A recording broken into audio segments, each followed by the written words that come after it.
Hi everybody, welcome to another update on the stock screener. Today we're going to talk about Mako mining and monument mining. And as you know, I talked about Mako mining and we looked at the all-in sustaining costs from Q3 and the gold sold from Q3. And using this, we calculated the costs, right? Which is this multiplied by this. And we estimated what the all-in sustaining cost would be if they actually sold all of the gold. So they didn't sell all of the gold in Q3, but if they sold the Q4 production estimates with the same costs, then we would get the Q4 all-in sustaining costs of 600, right? So remember this 600 all-in cost for Mako mining because the production went up that much, and that would give us 40,000, even 50,000 of production per year for Mako mining, right? Enterprise value currently at 130 million US dollars has done very well. Now, what I missed about monument mining is exactly the same that we saw here. So monument mining has also been very strong, and I actually found out now why this is. When you look at the last quarter, Q3, which is Q1 in their financial book, we also see here how much gold they sold, 4,600, and how much they produced. So this is exactly the same as what we have with Mako mining, because all-in sustaining cost is per ounce sold, and they sold only 4,607 ounces. So what happens if they actually sell the full production, which is not even 7,000, it's much more than 7,000. So let's calculate that right now. So I have the numbers here. This is the amount sold in Q3. Production was 7,000, but I think they can go to 40,000 per year, which is 40,000 divided by 4 quarters. So 10,000 is their maximum capacity. Cost is, we have it here. We added all the costs from their latest financials, right? And all-in sustaining cost was 962. So that matches up with the gold sold. Now, what's the AISC when we use the Q3 production? Then we do costs divided by the production. That's 600. So we have a company that has exactly the same production as Mako mining, 40,000, with exactly the same AISC. Okay, they don't produce doré bars, but concentrate. But anyway, it's almost the same as Mako mining, but it's trading at 35 million market cap, not 130. It's 100 million cheaper than Mako mining. Think about that.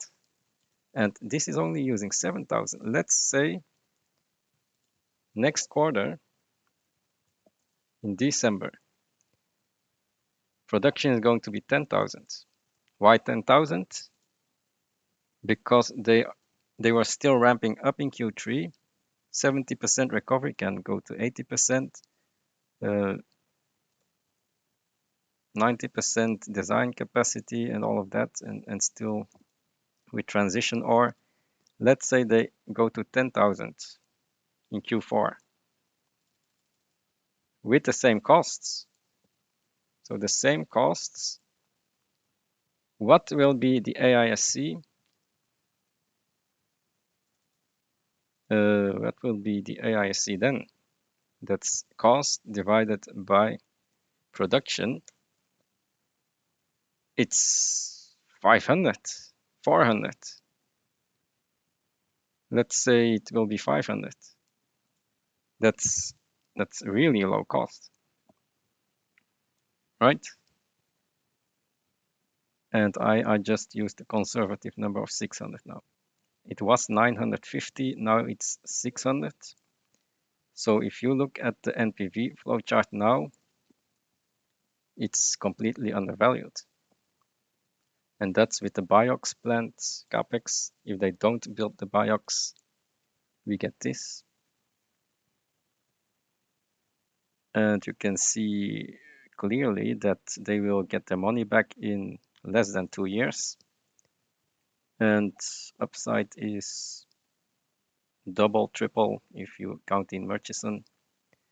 So this is a really cheap company.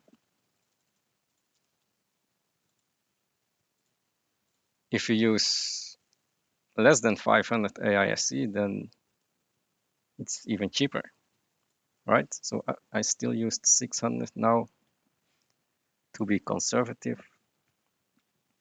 And at 2000 gold, we have an upside of from 37 to 100.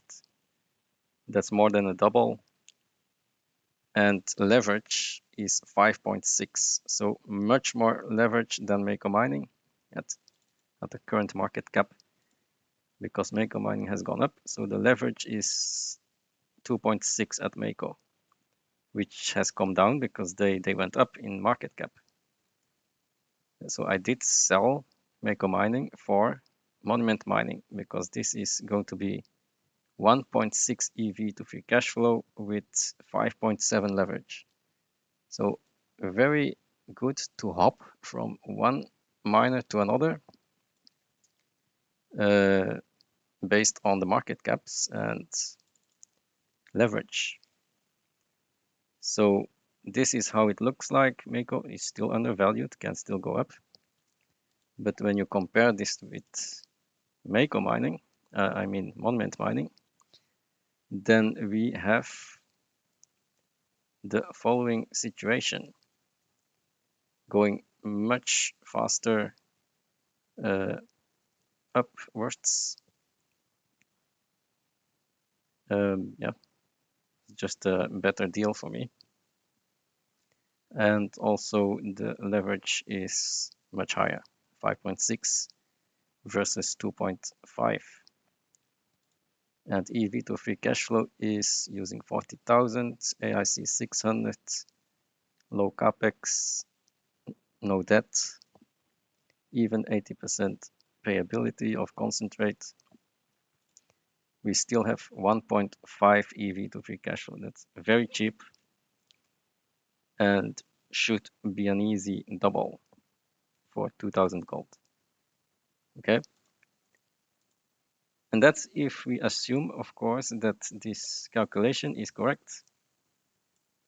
And if you can find a reason why it's not correct, then please tell me. But gold sold 4,600 costs, we took this. And by next quarter, we will probably be 10,000 production per quarter.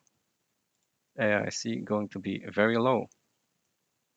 Of course, they could start doing exploration, drilling, and at Murchison, they could start drilling and bringing that in production. So AIC could go up a bit because of that, but just the Malaysian plant is going to be very low cost. And it's going to have enough resources. Look at this. Proven and probable 177,000 ounces. That's enough for 6 years, right? Yeah, yep. That's indeed, when you have 40,000, yeah, 5 years. Plus this, of course, you have the measured and indicated and inferred at 700,000. So almost 1 million reserves and resources. That's enough for the 40,000, right? That's enough for at least 10 years. Yeah. Okay. So looking very good. And we didn't even add in Murchison, which adds another 20 million to the current market cap. Haven't even added this property because here I used Murchison value 0. So yeah, I did buy some monument mining, and let's see where it will go to. I'll see you in the next video. Bye.